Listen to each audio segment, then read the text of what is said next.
Bonjour et bienvenue sur ma minute judiciaire du Nouveau Détective.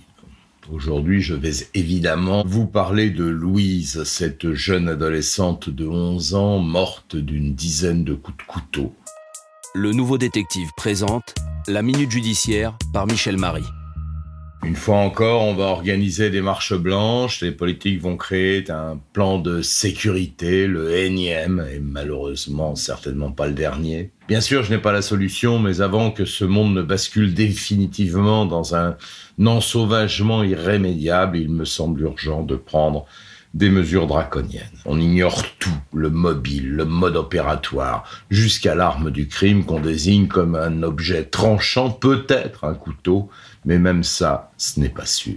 La police judiciaire de Versailles est entièrement mobilisée sur ce dossier entre guillemets sensible. Louise, 11 ans, sort du collège André Mauroy d'Épinay-sur-Orge. C'est vendredi 7 février. Il est 13h50, elle rentre chez elle.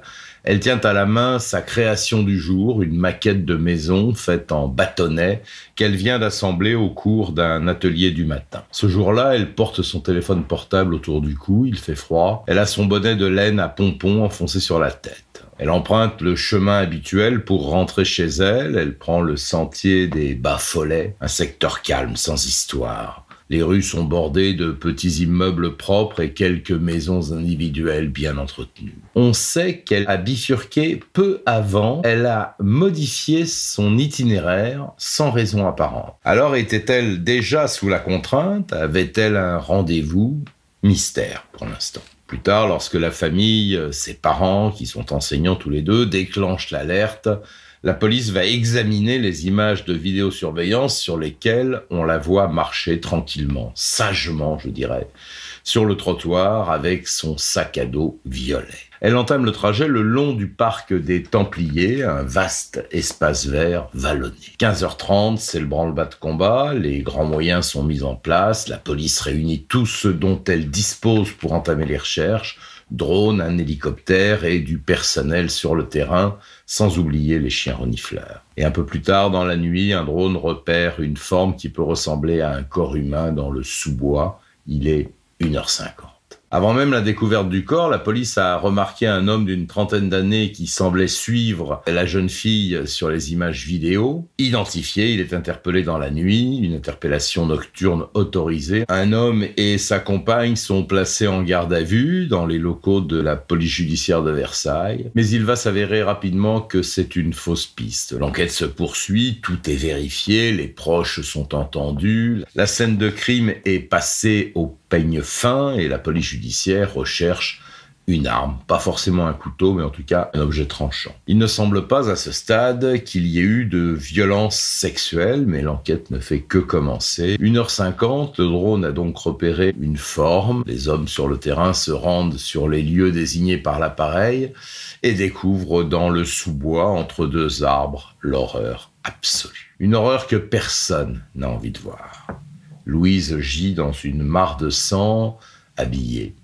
Elle a été victime de plus de 10 coups de couteau ou de cet objet tranchant. Elle était à 2 minutes à pied de chez elle. L'arme n'a pas encore été retrouvée. Depuis, les choses ont considérablement évolué. La brigade criminelle de la police judiciaire de Versailles a fait un travail considérable. Ils vont faire 2 découvertes déterminantes. D'une part, le téléphone portable de Louise qui est retrouvé près du corps lardé de coups d'un objet tranchant. Le terme de couteau n'a pas été utilisé par le procureur de la République. Les policiers découvrent une pièce d'identité d'un autre individu.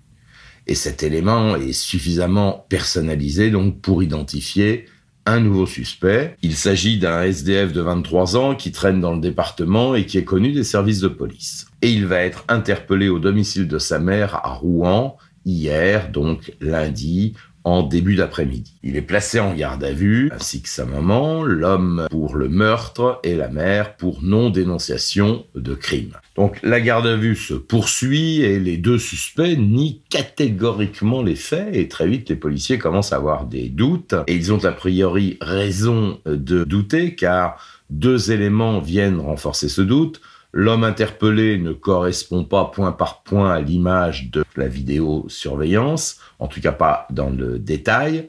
Et surtout, il dispose d'un témoin important, c'est une jeune fille qui a vu Louise en compagnie du suspect. Or, elle ne le reconnaît pas non plus lorsqu'on lui présente l'image. Et c'est en revisionnant de plus près les images vidéo qu'un troisième suspect va surgir. La police retrouve une photo de lui et la jeune fille témoin le reconnaît. Et là, le reste va aller très vite. Il est interpellé hier soir à 21h. Il est placé en garde à vue pour y être interrogé. À l'heure où je publie cette chronique, je n'ai pas encore les éléments supplémentaires, mais je ne manquerai bien évidemment pas de vous tenir au courant de l'évolution de cette affaire. Voilà pour le moment ce que je pouvais vous dire sur ce terrible dossier. C'était la Minute Judiciaire par Michel Marie avec le nouveau détective, numéro 1 sur les faits divers en France.